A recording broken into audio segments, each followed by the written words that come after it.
With us in the kitchen, Eric and Jesus, and they are from the Prescott Inn and Suites. More specifically, the Black Canyon Grill, which is in that property. And seating, how many? How many will you seat? Well, we have 3 locations: fine dining, the grill room, and then the patio. So combined is about 130 seats. But it's all considered the Prescott Canyon Grill. Black Canyon Grill, Prescott. Yes. Black Canyon Grill. Menu is a little different in each one? You know what? They're not. We do have items available, but we want them to come experience. We have burgers and chicken sandwiches, and obviously the best burgers, Kobe burgers, but we want them to experience a different level of cuisine. It's there for them, not on the menu if they want it. If they say, hey, we want wings, we're going to give them wings. We're not going to turn people away. This menu, these entrees, Tanya, for example, hand-cut filet, rock shrimp, new Maple Farms duck breast, New Zealand lamb rack. I mean, this is pretty good stuff. You're one of the few restaurants who does duck other than Easter and other holidays. That just went on the menu 1 week ago. It hasn't had the greatest response yet, but I think as we go into fall, more of the colder climate, it will. Oh, yeah. Our best seller, above and beyond our fish special at this point, is the lamb rack, if you want to believe that. It's flying out of the kitchen. Most restaurants only put that on Easter. Right, and it's just... Exactly. I like the way every time you turn around and put your hand down, you look. Oh, I'm not going to burn myself. No, I know. Right. I'm watching him do that, and I'm thinking, smart man. What are we cooking today? Okay, what I'm representing here is 3 of the 4 appetizers that we have on the menu that we're speaking about. We're going to do the ahi tuna, which is on a seaweed salad, seared sesame ahi tuna, seaweed salad, a little bit of tobiko garnish on top, and we're putting sriracha, teriyaki glaze, and we use a lot of oils that we make from scratch. Chive oil. We have lobster oil and chive oil today for the plates. So that's all things that we do for presentation and accented flavors on the dishes. Okay, so we're going to be preparing this one. This one right here. Now these are the shrimp cocktail, and it's the only thing that we really don't focus on as much as presentation. That's the only traditional thing that we have on our menu. Okay. Still nice. We make the cocktail sauce. Yeah. Well, it's old school. It's not, it's not really in line, I guess, with my presentations or my type of but they're very popular. Absolutely. They are all hugely of them. popular. Okay, how do we start the ahi? Is what ahi we do here? Yes. We will take the ahi, season it. Little salt. Everything has to be seasoned. That's very important for us to check all seasonings, and I'm very strict on that with my guys in the kitchen. So. Okay. We press it into sesame seeds, and it's a quick sear on both sides. And we want it to be raw inside still. Well, yes. That's very nice, but that's a very nice... Eric, most of your background has been in fine dining, hasn't it? It has, yes. Yeah. I've, if they want to say sold out, and ran an arena in Boston, and to get more, we were doing about $26 million in revenue there. So it was good for my management experience also. And the Mirage, I mean, that had to be fabulously exciting. I was 20 years old when I went to work there. So, and we were doing banquets for 5,000 people there, plated 4 courses. We did 12,000 a day through the buffet. I mean, and there was 9 restaurants. I've worked in all the properties. Baptism under fire. Yes. Exactly. How many employees did you have there? Well, the hotel held 5,000 employees. And now we want this to be hot when we put it in. Smoking hot. One side quick, the other side, because we want to sear it and not cook it through, as we will see as our presentation piece right here. Okay. So this takes a matter of just minutes. In the kitchen, we use gas, obviously, so we're getting a hot pan like that. Oh, you just love this.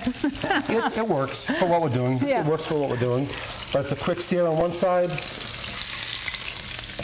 flip it, and we get a quick sear on this side. And in the kitchen, we'll do that, and it is served cold. So, and you'll get a cleaner slice as you chill it. Yeah. Oh, yes. Now, this is sesame, just sesame? Just black and white sesame. Black and white sesame. Okay, so no seasoning in that. We seasoned the fish prior to. Always everything tasted. Everything gets tasted. That's interesting to me. So, what kind of a flavor does that give? It gives it a nutty flavor. When you sear, we use a lot of nuts actually in our kitchen, a lot of seeds. When you sear a seed, it releases the oils from that particular. We use coriander. We do a nice glaze, a coriander honey glaze for the duck breast, as an example.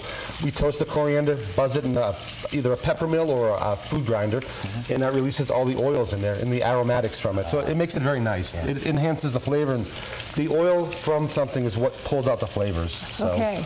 I'm going to take that out. This is the most important thing you've learned from Eric so far. Hold your temper. I'm sorry. No. I just know chefs. I mean, no, he's very passionate for the food. That's what he teaches me. You know, every plate is something about you. You're going to do something. It's a work of art. It's a work of art. Take your time.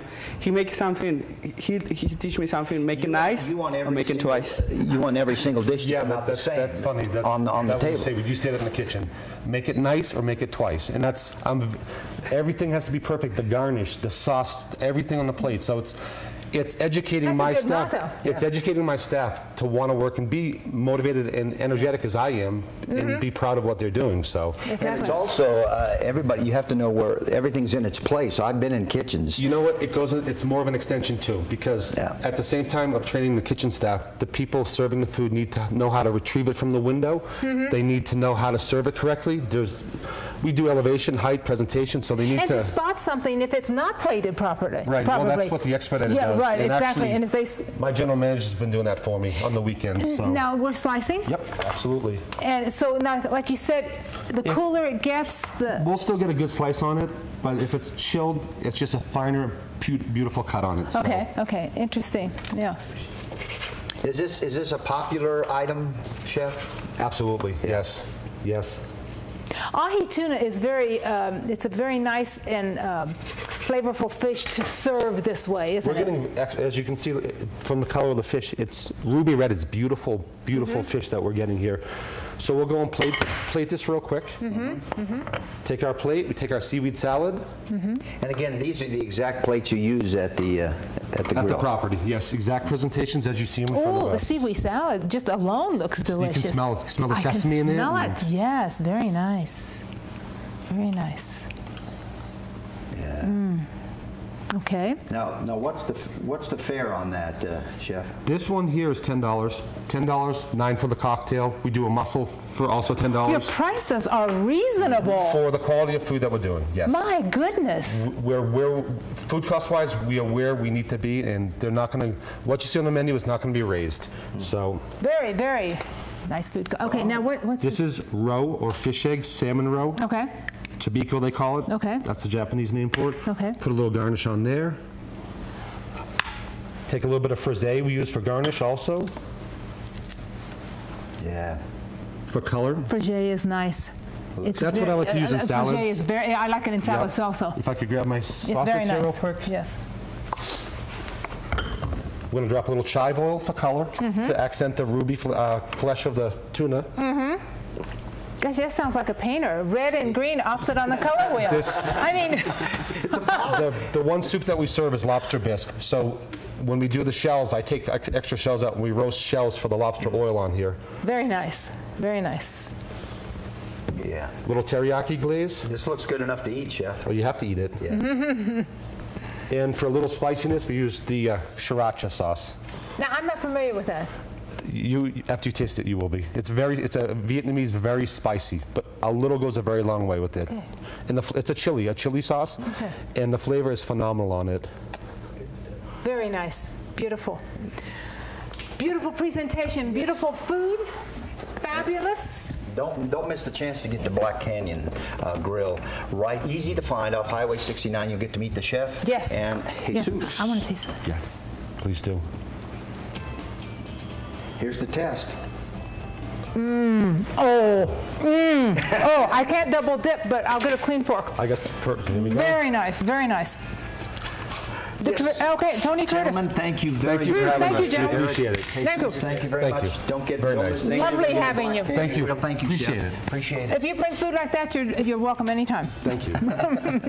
Now, Tanya, we're going through with our quiz. Tony Curtis is going to be here October 7th, and you have been quizzing the audience as well as me. Yes, the question today is, during the 1980s, Curtis began focusing more on his artwork, again, which he describes as abstract and surrealist. He never had formal art training, but credits which painter as his greatest influence? A, Van Gogh, B, Chagall, C, Picasso.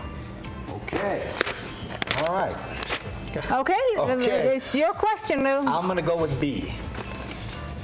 Yeah. When we come back, we will find out if Lou has done any research up to this point. Back after this.